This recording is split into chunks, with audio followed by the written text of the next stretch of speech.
ایک بادشاہ کی عادت تھی کہ وہ بھیس بدل کر عوام کی خبر گیری کرتا تھا۔ ایک دن اپنے وزیر کے ساتھ شہر کے آخری ایک کنارے پر پہنچا تو دیکھا کہ ایک آدمی گرا پڑا ہے۔ بادشاہ نے اسے ہلا کر دیکھا تو وہ مر چکا تھا۔ لوگ اس کے پاس سے گزر کر جا رہے تھے۔ بادشاہ نے لوگوں کو آواز دی لیکن لوگ بادشاہ کو پہچان نہ سکے اور پوچھا کیا بات ہے؟ بادشاہ نے کہا اس کو کسی نے کیوں نہیں اٹھایا؟ لوگوں نے کہا یہ بہت برا اور گنہگار انسان ہے۔ بادشاہ نے کہا کیا یہ امت رسول صلی اللہ علیہ وآلہ وسلم نہیں؟ یہ کہا اور اس شخص کی لاش اٹھا کر اس کے گھر پہنچا دی۔ اس کی بیوی نے خاوند کی لاش دیکھی تو رونے لگی۔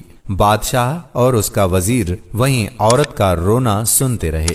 عورت کہہ رہی تھی کہ میں گواہی دیتی ہوں کہ میرا خاوند اللہ کا ولی ہے اور نیک لوگوں میں سے ہے۔ اس بات پر بادشاہ کو بڑا تعجب ہوا۔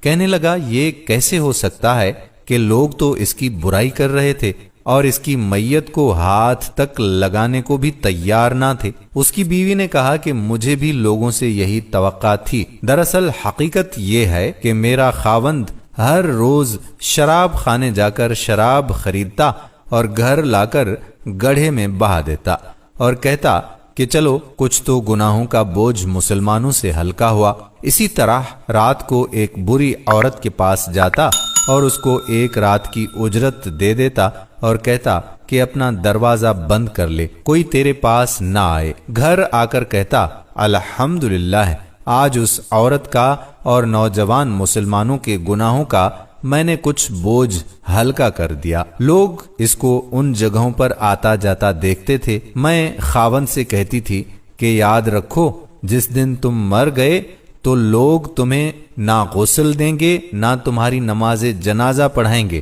اور نہ ہی تمہیں دفنائیں گے۔ وہ مسکراتے اور مجھ سے کہتے کہ گھبراؤ نہیں، تم دیکھو گی کہ میرا جنازہ وقت کا بادشاہ، علماء اور اولیاء پڑھیں گے۔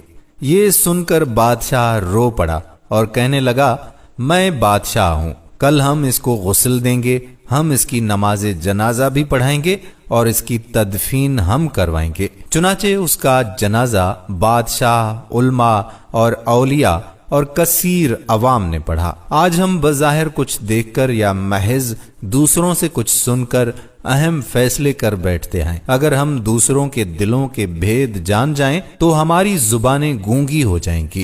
خدا را کسی کو غلط سمجھنے سے پہلے دیکھ لیا کریں کہ کیا وہ ایسا ہے بھی۔